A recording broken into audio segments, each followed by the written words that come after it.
बंधू आणि भगिनींनो, पुन्हा एक वार दानियल आणि भविष्यवाणी ह्या मालिकेमध्ये आपल्या सर्वांचं हार्दिक स्वागत आहे. आजचा 14व्या क्रमांकाचा संदेश आहे, ज्याचं शीर्षक आहे चौथे श्वापद भाग 1. चौथे श्वापद भाग 1. याच्या अगोदर आपण 4 श्वापदे भाग 1 भाग 2 असा पाहिला. पण आजचा संदेश जो आहे हा विशेष करून चौथ्या श्वापदाविषयी आहे आणि त्याचा आजचा हा पहिला भाग आहे. तर मी देवाचे उपकार मानतो, कारण की देवाने आपल्याला ही संधी दिलेली आहे आणि वारंवार तो आपल्या संधी विश्वासूपणाने राहिलेला आहे आणि विश्वासाने तो आपल्याला सातत्याने पुढेही घेऊन जाणार आहे असा आपला विश्वास आहे. त्या विश्वासाच्या जोरावरती, त्या विश्वासाच्या आधारावरती आपण देवाकडे विनंती करूया की आजचा हा जो विषय आहे तो अत्यंत महत्वाचा आहे.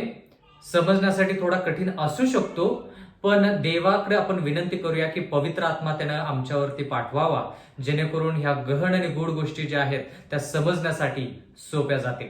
आपण प्रार्थना करूया. स्वर्गातील जिवंत परमेश्वर देवा, उपकार मानतो ह्या संधीबद्दल. विशेष करून परमेश्वरा, तुझा जो आशीर्वाद आमच्यावरती आहे, जो आशीर्वाद परमेश्वरा तुझ्या वचनाद्वारे आम्हा सर्वांना मिळत आहे, मागत आहोत परमेश्वरा की हे वचन आशीर्वादित कर, जेणेकरून हे वचन आमचं अंतःकरण बदलणारं असं असावं. एवढंच नाही तर मागत आहोत परमेश्वरा की तू आम्हाला तुझ्या वचनामध्ये असंच वाढव आणि आमच्याद्वारे तुझी स्तुती भक्ती व्हावी असं होऊ दे. प्रेमळ पित्या, तुझं वचन जे आहे ते शक्तिशाली आहे. तू शब्द बोलून ही पृथ्वी निर्माण केलेली आहेस आणि म्हणून परमेश्वरा तुझ्या शब्दामध्ये ताकद आहे आणि म्हणून मागत आहोत की तुझे हे वचन जे आहे हे आमच्या अंतःकरणामध्ये सदोदित राहावं आणि त्यानं सदोदित कार्य करावं. इथून पुढची वेळ आमचं अध्ययन जे आहे ते सर्व आम्ही तुझ्या हाती सोपवून देऊन नम्र विनंती येशूच्या नावात मागतो, म्हणून तो ऐक. आमेन. बंधू आणि भगिनींनो, आज आपण विशेष करून चौथ्या श्वापदाविषयी शिकणार आहोत. आतापर्यंत आपण दानियल याच्या 7व्या अध्यायामध्ये 4 श्वापदे समुद्रातून वर कशी आली त्याच्याविषयी शिकलो. 4 श्वापदे म्हणजे 4 राष्ट्र, महासागर म्हणजे जनसमुदाय, त्या महासागरावरून 4 वारे वाहत होते. म्हणजे थोडक्यात पूर्ण जगामध्ये मोठमोठ्या राष्ट्रांमध्ये युद्ध झालं आणि त्या युद्धामुळे 4 राज्य उदयास आले आणि ते 4 राज्य कोणते त्याच्याविषयी आपण शिकत आहोत.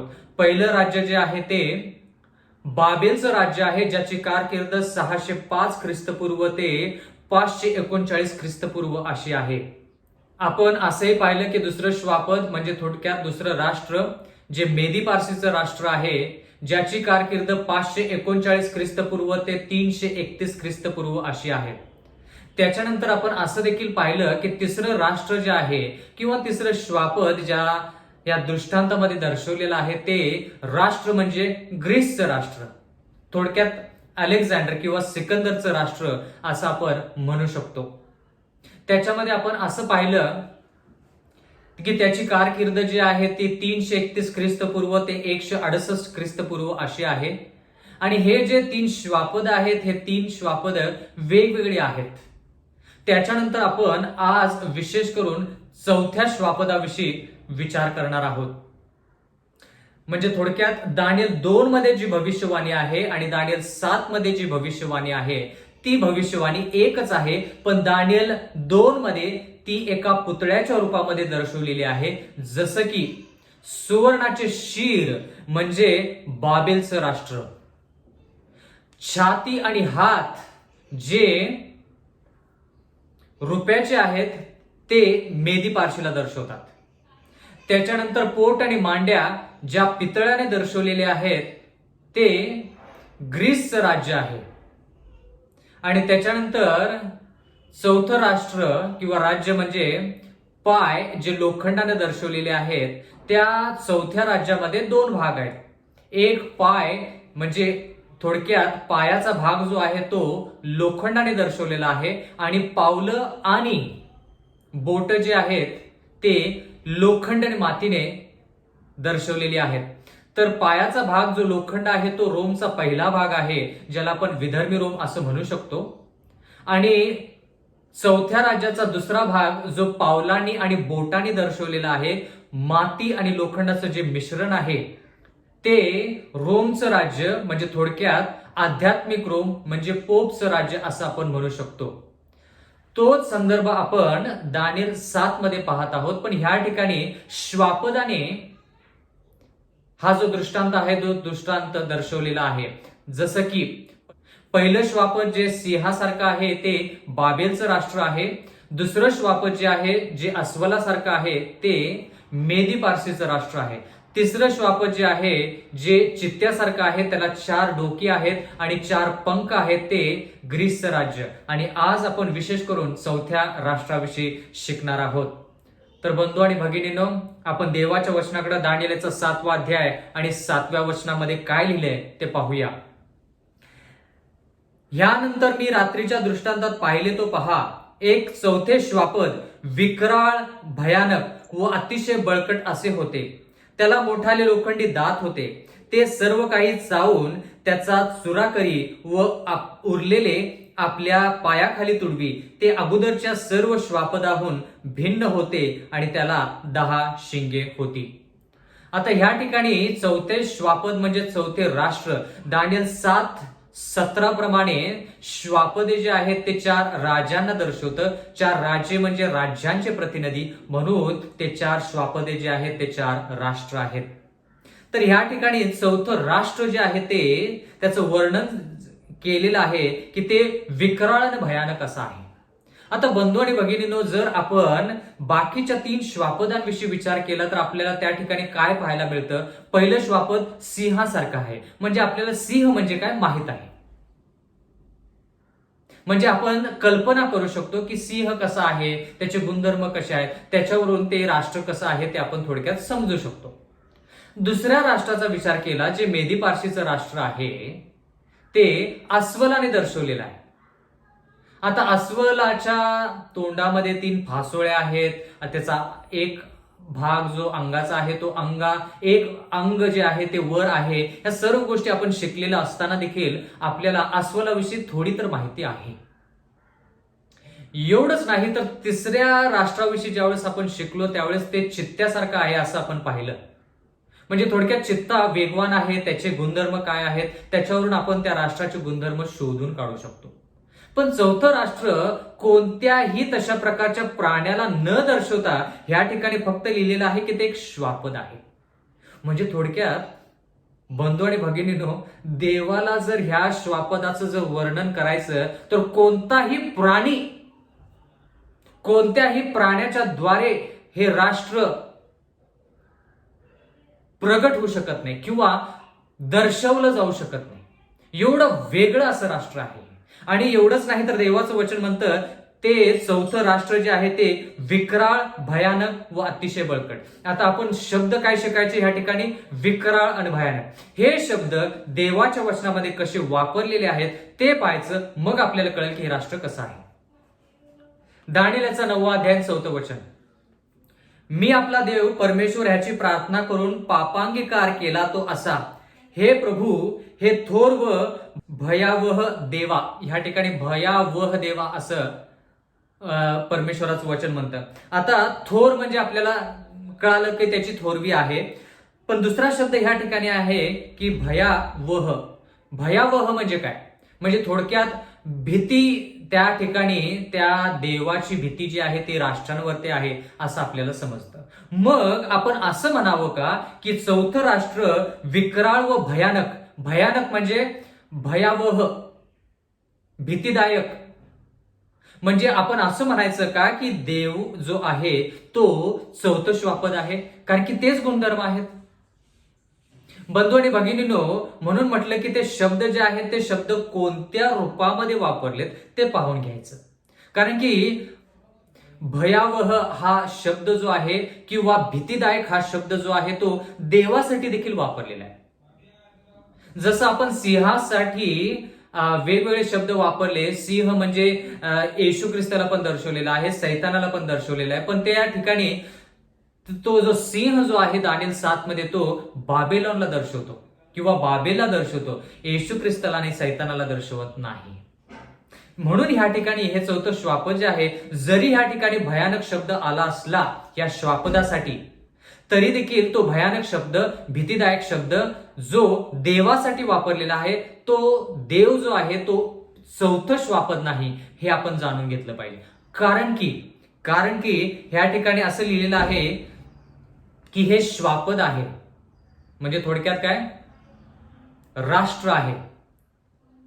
आणि हे राष्ट्र जे आहे हे विकराळ आणि भयानक असं आहे. याच्याविषयी जास्त गुणधर्म ज्यावेळेस आपल्याला समजतील त्यावेळेस आपल्याला कळेल की हे चौथं श्वापद जे आहे ते देव, जिवंत देव प्रभू येशू ख्रिस्त नाही. मलाकी याचा 4 अध्याय 5 वचन पहा, परमेश्वराचा मोठा व भयंकर, परत तोच शब्द भयंकर, भयावह, भीतीदायक, हे सर्व समानार्थी शब्द आहेत. म्हणून आपण जरी हे शब्द समानार्थी दानिएल 7 मध्ये चौथ्या श्वापदासाठी जरी वापरले असले आणि देव आणि देवाच्या मोठ्या भयंकरा दिवसासाठी जरी वापरले असले, तरी देखील ह्या गोष्टी देवासाठी लागू नाहीत, आपण हे नक्कीच म्हणू शकतो. म्हणजे थोडक्यात ते चौथं श्वापद जे आहे ते देवाला दर्शवत नाही.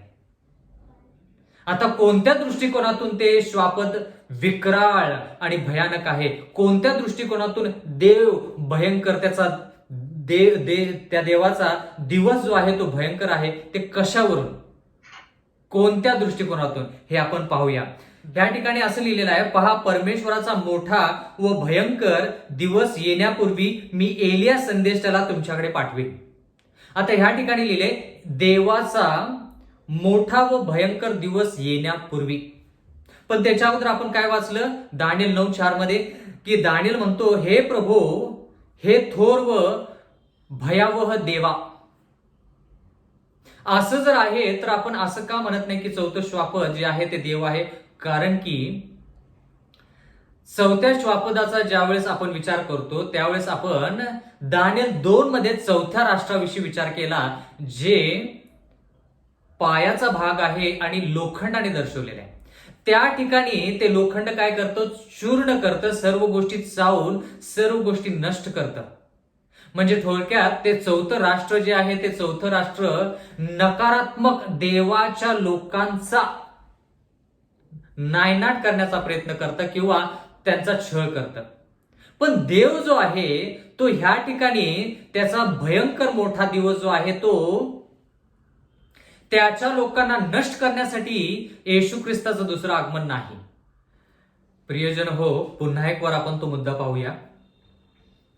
चौथे श्वापद विकराळ आणि भयानक ह्याच्यासाठी कारण की ते देवाच्या विरोधात जाऊन देवाच्या लोकांवरती अरिष्ट आणतं, त्यांना गुलामगिरीमध्ये नेतं किंवा त्यांच्यावरती अधिकार दाखवतं. म्हणून ते राष्ट्र नकारात्मक आहे आणि विकराळने भयानक आहे.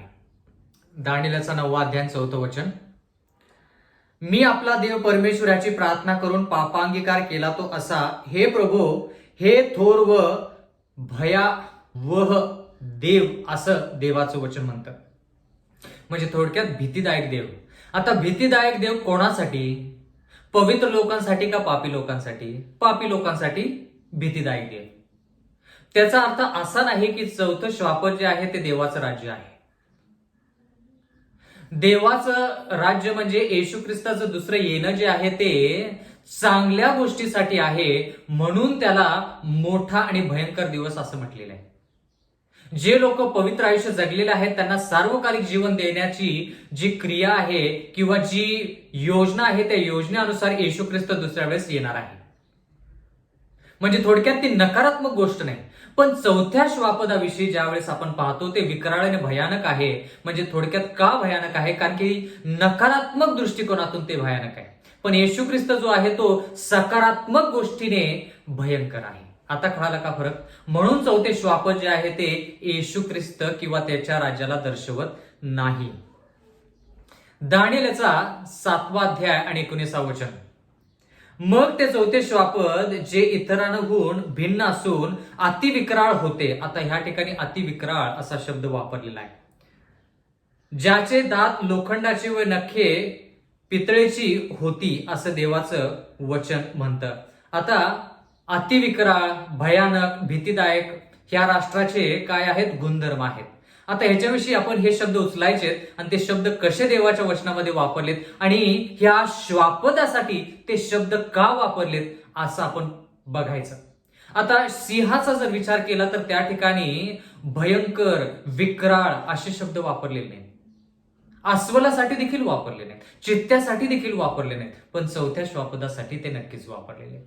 भयंकर कोणत्या दृष्टिकोनातून? दुष्टाईमध्ये ते भयंकर आहेत. पण देव भयंकर कशामध्ये आहे? देव भीतीदायक कशामध्ये आहे? न्यायामध्ये आहे. तो न्यायी आहे, तो चांगला आहे, त्याच्यामध्ये तो भयंकर आहे. चांगली गोष्ट करण्यामध्ये तो भयंकर आहे. म्हणून चौथे श्वापद येशू ख्रिस्त त्याच्या राज्याला दर्शवू शकत नाही.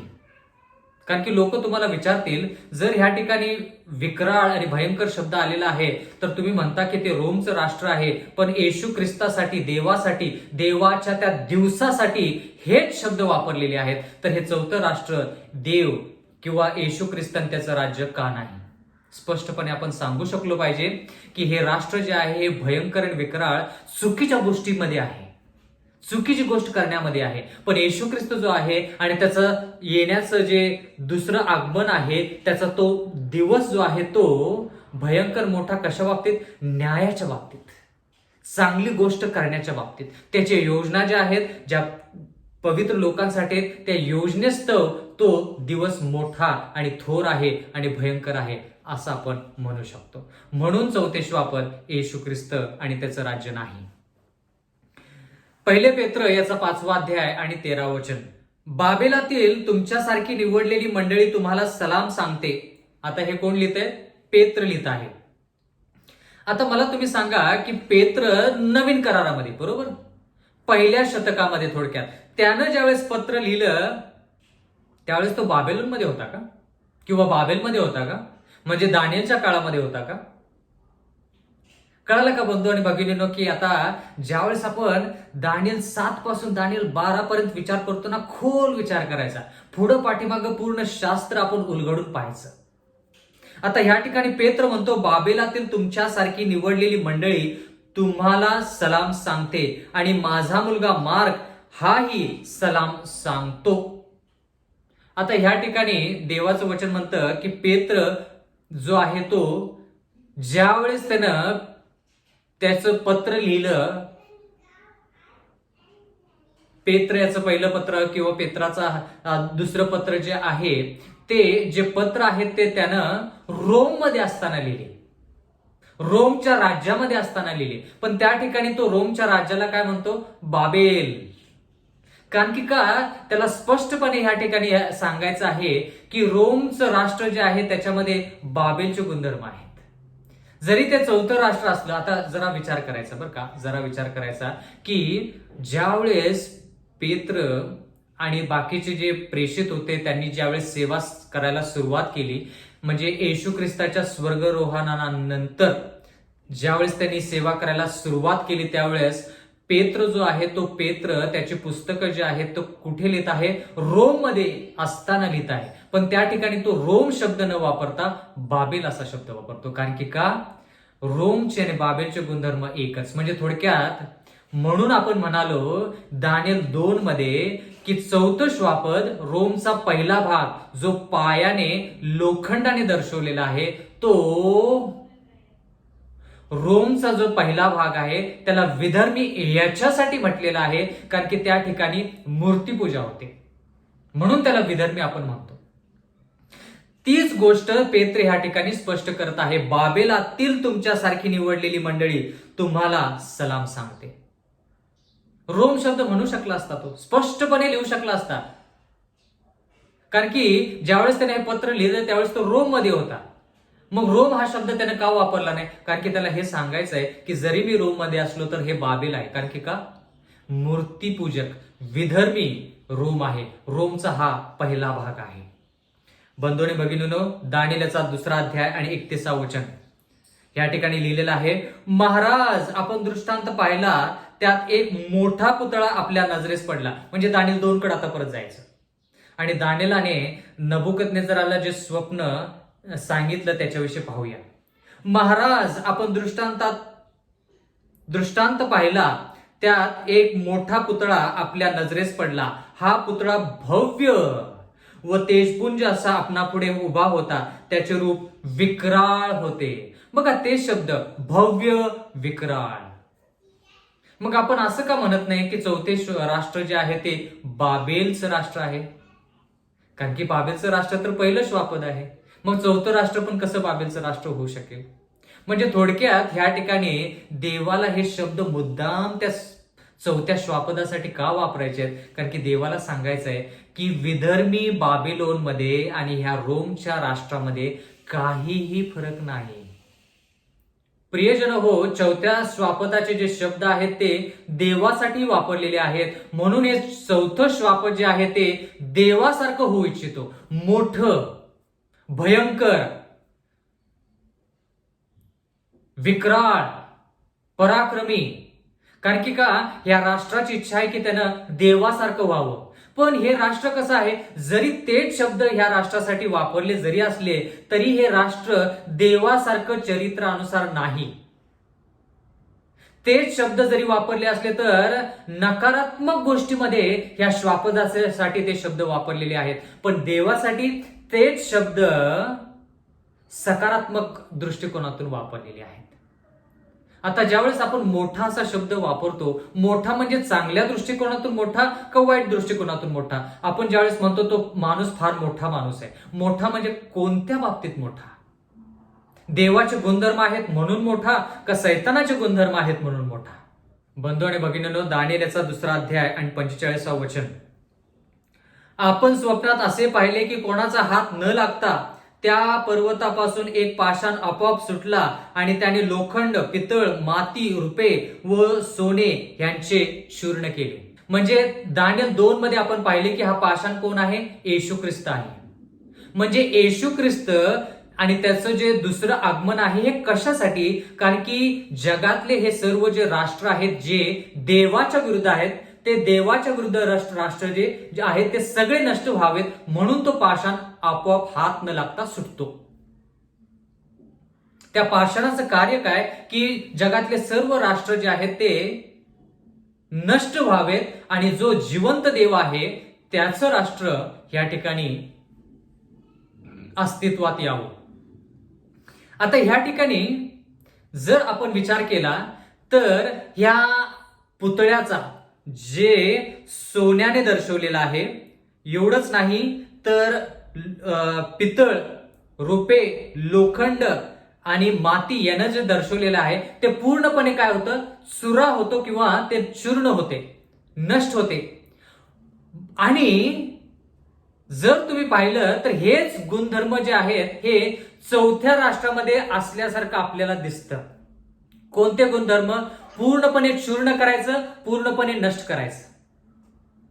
तर ह्या ठिकाणी आपण असं पाहत आहोत बंधू आणि भगिनींनो, देव जसं जगी गोष्टीला चूर्ण करतो, त्याचा नायनाट करतो, तसंच हे राष्ट्र देवाच्या लोकांचा आणि देवाच्या निगडीत गोष्टींचा पूर्णपणे चूर्ण करण्याचा आणि ते पायाखाली तुडवण्याचा निश्चय करतं. आणि ते तसं खूप प्रमाणामध्ये प्रगतिशील देखील आहे. म्हणजे थोडक्यात हे राष्ट्र स्वतःला देव म्हणतं.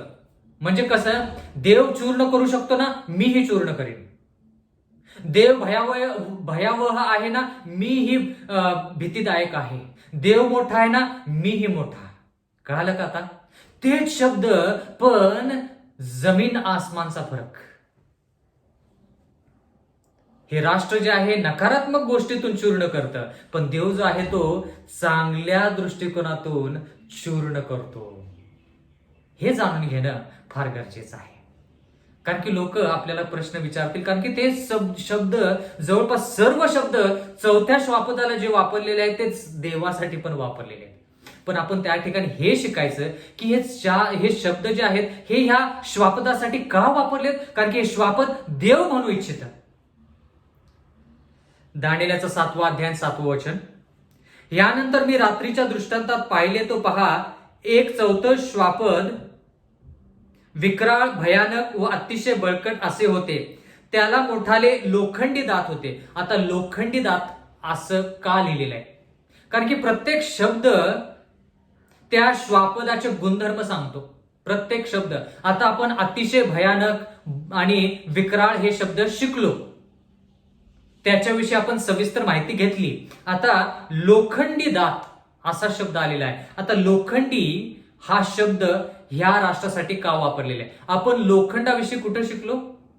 दानिएल 2 व्यतिरिक्त दानिएल 4 मध्ये. आठवतं का? नबुकदनेझराची साक्ष की त्याला माणसातून काढून घेतलं पाहिजे आणि साखळ दंडाने म्हणजे थोडक्यात लोखंडाच्या पट्ट्याने त्याला बांधून वनातल्या पशुसारखं त्यानं गवत खाल्लं पाहिजे असं दानिएल 4 मध्ये आपण शिकतो. आणि ह्या ठिकाणी लोखंड हा शब्द ह्या चौथ्या श्वापदासाठी वापरलेला आहे. आता लोखंड कुठे पाहिलेला आहे आपण, किंवा आपण ह्याच्याविषयी जास्त शिकूया. दानिएल याचा 7वा अध्याय आणि 19वा वचन. दानिएल 7:19. मग ते चौथे श्वापद जे इतरांहून भिन्न असून अति विक्राळ होते, बघा, ज्याचे दात लोखंडाचे व नखे पितळेची होती. आता ह्या ठिकाणी आणखी जास्त माहिती चौथ्या श्वापदाविषयी. त्या ठिकाणी असं लिहिलंय की फक्त लोखंडच नाही तर त्याचे नखे देखील या ठिकाणी नमूद केलेले आहेत. कसे आहेत त्याचे नखे? पितळेसारखे. आता लोखंड आणि पितळ 2 शब्द आपल्याला शिकायचे आहेत की हे 2 शब्द ह्या चौथ्या श्वापदासाठी का वापरले देवाने? जे सर्व काही चावून त्याचा चुरा करी व उरलेले आपल्या पायाखाली तुडवी. आपण जर एखाद्या प्राण्याचा जर विचार केला, कल्पना करा, मांजर असेल आपल्या घरामध्ये, कुत्र्याचा जर आपण विचार केला तर ते जे अन्न खातं ते अन्न त्याच्या तोंडातून ज्यावेळेस खाली पडलं की ते पायाने त्याच्यावरती पाय ठेवून परत खाण्याचा प्रयत्न करतं किंवा पायाने तुडवण्याचा प्रयत्न करतं. म्हणजे थोडक्यात जरी ते तोंडातून पडलं तरी पायाखाली तुडवायचं. म्हणजे पूर्णपणे नष्ट करण्याचं जे ध्येय आहे हे ध्येय चौथ्या श्वापदाचं आहे. म्हणजे रोमचा पहिला भाग.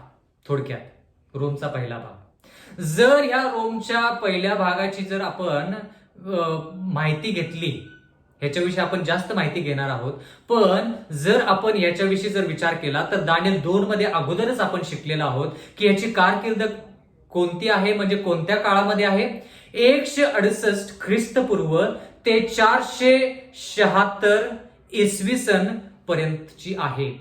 168 ख्रिस्तपूर्व ते 476 इसवी सन पर्यंत याची कारकीर्द आहे. हा चौथं राष्ट्र आहे. म्हणजे हे चौथं राष्ट्र आहे, चौथं श्वापद आहे, पण त्या चौथ्या राष्ट्राचा पहिला भाग आहे. चौथ्या राष्ट्राचा हा पहिला भाग आहे. जसं आपण दानिएल 2 मध्ये शिकलो, पाय लोखंडाचे आहेत. तोच भाग ह्या ठिकाणी आपण हे श्वापद जे आहे त्याच्या रूपामध्ये पाहत आहोत. मला कोणीतरी सांगितलं की इतिहासानुसार जर रोमला एखाद्या राष्ट्रावरती लढाई करायची असेल तर रोमचं राष्ट्र काय करतं? त्या राष्ट्रावरती लढाई करतं, पूर्णपणे ते राष्ट्र नष्ट करतं, लोकांना गुलामगिरीमध्ये घेऊन जातं आणि जाताना ते काय करतात? नांगर आणतात आणि पूर्ण जे राज्य आहे त्याच्यावरती नांगर फिरवतात. पूर्ण राष्ट्रावरती नांगर फिरवून ते रोमचं जे राष्ट्र आहे ते निघून जातं. म्हणजे जर कोणी परत आलं आणि म्हणालं की बाबा ह्या ठिकाणी एक राष्ट्र होतं ते कुठं आहे, तर त्याचा त्या व्यक्तीला काही मागमूस लागत नाही. इथपर्यंत रोमचं राष्ट्र बाकीच्या राष्ट्रांना नष्ट करण्यासाठी तयारीत असायचं. म्हणून आता कळालं का बंधू आणि भगिनींनो, या राष्ट्राचे गुणधर्म कसे आहेत? तोंडात जे आहे ते चावेलच, पण तोंडातून जरी खाली पडलं तर ते पायाखाली तुडवून पूर्णपणे नष्ट करण्याची ही जी पद्धत आहे किंवा ही जी इच्छा आहे या चौथ्या राष्ट्राची, ही इच्छा हे राष्ट्र बाळगतं. जसा देव पूर्ण पापी गोष्टीला नष्ट करण्याचा प्रयत्न करतो किंवा नष्ट करणार आहे येणाऱ्या काळामध्ये, तसंच हे राष्ट्र म्हणतं की मीही नष्ट करेन. आणि म्हणून हे राष्ट्र स्वतःला देवासारखं म्हणतं. कारण की हे राष्ट्र म्हणतं जे शब्द तुम्ही देवासाठी वापरता तेच शब्द तुम्ही माझ्यासाठी देखील वापरत आहात. पण हे आपण जाणून घेतलं पाहिजे की हे शब्द नकारात्मक दृष्टिकोनातून ह्या राष्ट्रासाठी वापरलेत आणि सकारात्मक दृष्टिकोनातून देवासाठी वापरलेत, हे आपण जाणून घेतलं पाहिजे. तरी पण ह्याचे बुंद जमिनीतून राहू द्या, ह्याला लोखंड व पितळ ह्यांच्या पट्ट्याने बांधून रानातल्या कोवळ्या गवतात राहू द्या. परत ह्या ठिकाणी लोखंड आणि पितळ म्हणजे ज्या गोष्टी आपण दानिएल 7:7 मध्ये वाचल्या, त्याच गोष्टी दानिएल 7:19 मध्ये वाचल्या, त्याच गोष्टी दानिएल 4:15 मध्ये वाचत आहोत. लोखंड पितळ, लोखंड पितळ. आता पितळ कोणत्या राष्ट्राला दर्शवतं? दानिएल 2 मध्ये सुवर्णाचे शिर बाबेल, छाती आणि हात रुपयाचे मेदी पारशी, पोट आणि मांड्या ज्या आहेत त्या पितळच्या आहेत, जे ग्रीसचं राज्य. म्हणजे थोडक्यात ह्या चौथ्या राष्ट्रामध्ये बाबेलचे गुणधर्म तर आहेत, मेदी पारशीचे गुणधर्म तर आहेतच, पण ग्रीसचे पण गुणधर्म आहेत. म्हणजे जितके वाईट गुणधर्म अगोदरच्या राष्ट्रांमध्ये आहेत, तेवढे सर्व वाईट गुणधर्म या रोमच्या राष्ट्रामध्ये आहेत. कोणतं रोम? रोमचा पहिला भाग, ज्याला आपण विधर्मी रोम म्हणतो, ज्याची कारकीर्द 168 ख्रिस्तपूर्व ते 476 इसवी सन पर्यंत आहे. लेवियाचा 26वा अध्याय 18 वचन. ह्या ठिकाणी पितळ आणि लोखंड कोणत्या दृष्टिकोनातून वापरले ते आपण पाहूया. लेवीय 26:18. इतके केल्यावरही तुम्ही माझे ऐकले नाही, तर तुमच्या पापाबद्दल मी तुम्हाला 7 पट शिक्षा करेन. आता देव मोशेद्वारे लोकांना सांगण्याचा प्रयत्न करतो की मी तुम्हाला मिस्र देशातून बाहेर आणलेला आहे, मला तुम्हाला वचनदत्त देशामध्ये घेऊन जायचंय, पण मी तुमच्यावरती जे अनुग्रह, मी तुमच्यावरती जी दया कृपा केलेली आहे, ती दया कृपा तुम्ही जाणून घेऊन देखील, त्याचा अनुभव घेऊन देखील जर तुम्ही माझ्यापासून दूर जाल, तर 7 पटीनं तुमच्यावरती त्या पापाविषयी मी शासन देईल किंवा दंड करेन, असं देवाचं वचन म्हणतं. आता 7 पट शिक्षा म्हणजे काय, 7 पट दंड म्हणजे काय, हे आपण पाहूया. लेवियाचा 26वा अध्याय 19 वचन. तुमच्या बळाचा गर्व मी मोडून टाकीन, तुम्हाला आकाश लोखंडासारखे व भूमी पितळासारखी करेन. आता या ठिकाणी परत ते 2 शब्द आलेले आहेत, म्हणून हे वचन आपण घेतलेलं आहे. आकाश कसे? लोखंडासारखे, आणि भूमी कशी? पितळेसारखी करेन. का? कारण की तुम्ही माझं प्रेम जे आहे त्याचा अनुभव जरी करून घेतला असला तरी देखील तुम्ही माझ्या आज्ञानुसार चालला नाही. मी माझी दया तुम्हाला पुरवली, जी पुरेशी आहे, पण ती दया तुम्ही स्वीकारली नाही आणि माझ्या आज्ञेमध्ये राहिला नाही, म्हणून मी 7 पटीनं तुमच्यावरती शिक्षा आणीन. ती शिक्षा काय? आकाश मी लोखंडासारखं करेन आणि जमीन कशी करेन? पितळीसारखी. आता मला सांगा, आकाश आणि जमीन याच्यामध्ये काही संबंध आहे का? कुठं अशी गोष्ट तुम्ही पाहिलेली आहे का ज्या ठिकाणी आकाश आणि जमीन याचा फार घनिष्ठ संबंध आलेला आहे? आठवतं का एलियाचा तो काळ, ज्या वेळेस आपण त्या घटनेमध्ये पाहतो की 3.5 वर्ष पाऊस पडत नाही. म्हणजे थोडक्यात काय, इस्रायल लोकांना ज्या देवाने मिस्र देशातून बाहेर आणलं होतं, त्या लोकांनी देवाची गय केली नाही, देवाला सोडून ते मूर्तीपूजेच्या पाठीमागे लागले. त्यावेळेस एलिया कळकळीनं त्यानं प्रार्थना केली की देवा, या लोकांना वाचव, पूर्णपणे नष्ट करायच्या अगोदर अशा प्रकारचं अरिष्ट आण जेणेकरून त्यांनी तुझ्याकडे वळावं. कारण की एक काळ असा येईल देवा की तू त्यांना पूर्णपणे नष्ट करशील, तर त्या पातळीपर्यंत त्यांना जाऊ देऊ नको. आत्ताच त्यांच्यासाठी काहीतरी त्रास संकट अशा प्रकारे आण जेणेकरून त्यांनी तुझ्याकडे वळावं. 3.5 वर्ष पाऊस पडत नाही. पाऊस कुठून पडत नाही? आकाशातून पडत नाही. आकाशातून पाऊस पडला नाही तर भूमीवरती काय होतं? पीक येत नाही. म्हणजे थोडक्यात 7 पट त्रास म्हणजे काय? आकाश देवाने 3.5 वर्षासाठी लोखंडासारखं केलं आणि जमीन जी आहे ती पितळेसारखी केली. कितीही नांगरा त्या जमिनीमध्ये, तुम्हाला त्या जमिनीचा कस जो आहे तो कस नाहीसा जो झालेला आहे, तो कस तुम्हाला जोपर्यंत देव आशीर्वाद देत नाही तोपर्यंत मिळणार नाही.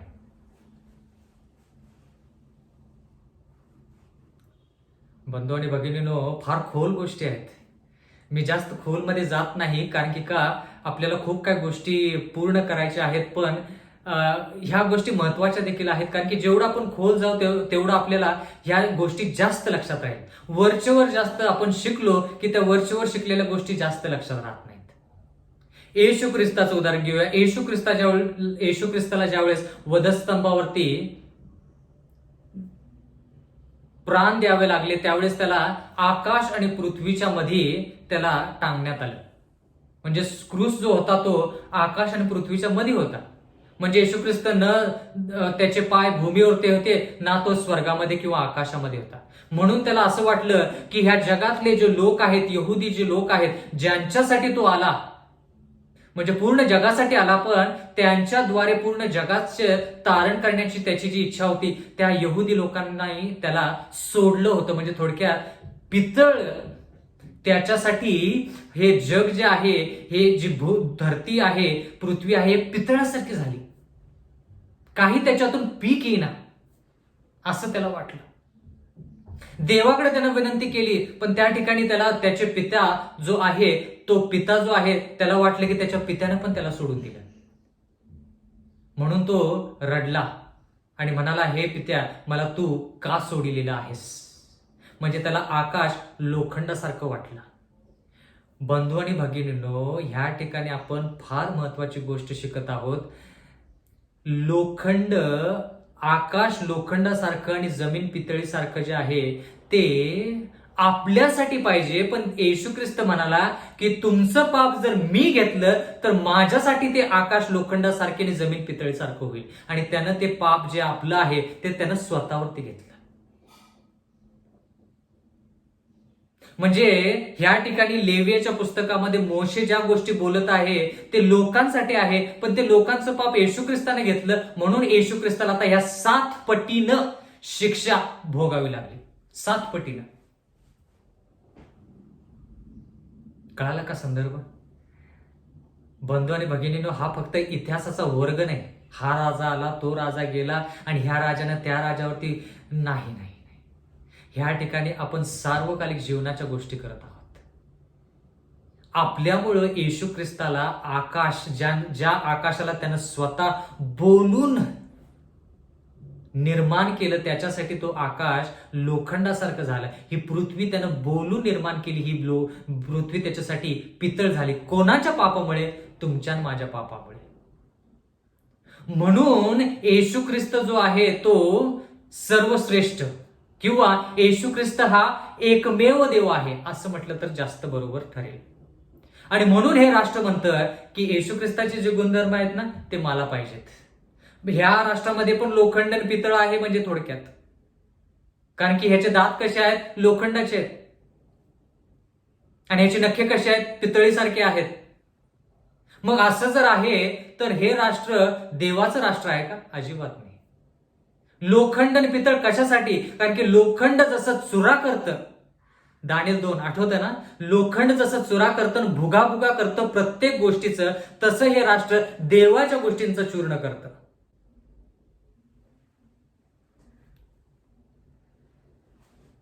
बंधू आणि भगिनींनो, देवाच्या वचनामध्ये आपण खूप अशा गोष्टी शिकत आहोत.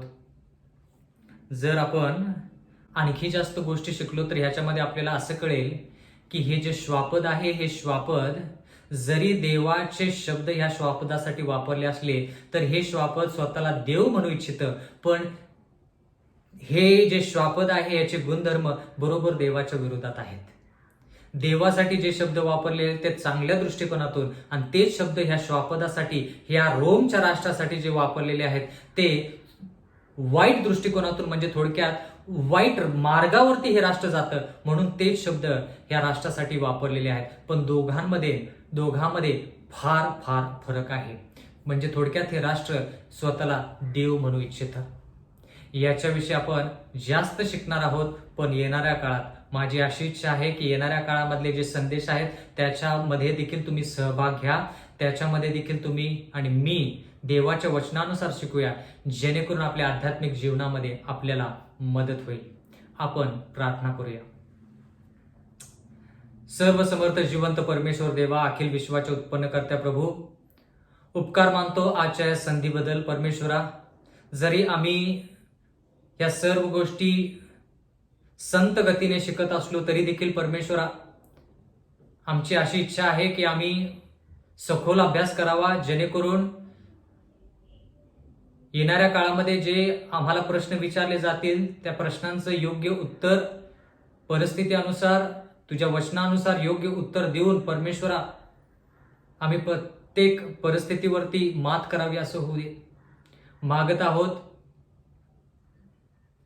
जे बंधू आणि भगिनी आहेत, जे आज आमच्या संधी जोडले गेले नाहीत किंवा जोडू शकले नाहीत, त्यांना संधी दे, जेणेकरून पुन्हा एक वार त्यांना देखील ह्या वचनांचा आस्वाद घेण्याची संधी मिळेल. आणि जे वचन आम्ही शिकत आहोत परमेश्वरा, ते आम्ही आमच्या अंतःकरणामध्ये ठेवावं. स्मरणशक्तीला आमच्या स्पर्श कर, आमच्या स्मरणशक्तीला आशीर्वाद दे, जेणेकरून हे शब्द आम्ही कदापि जीवात जीव आहे तो पण विसरू नये. प्रेमळ पित्या, तुझे गुणधर्म आम्ही प्रगट करावेत, तुझ्यासारखं आम्ही असावं असं होऊ दे. इथून पुढची वेळ आमचं सर्वस्व तुझ्या हाती सोपून देऊन नम्र विनंती येशूच्या नावात मागतो, म्हणून तो ऐक. आमेन.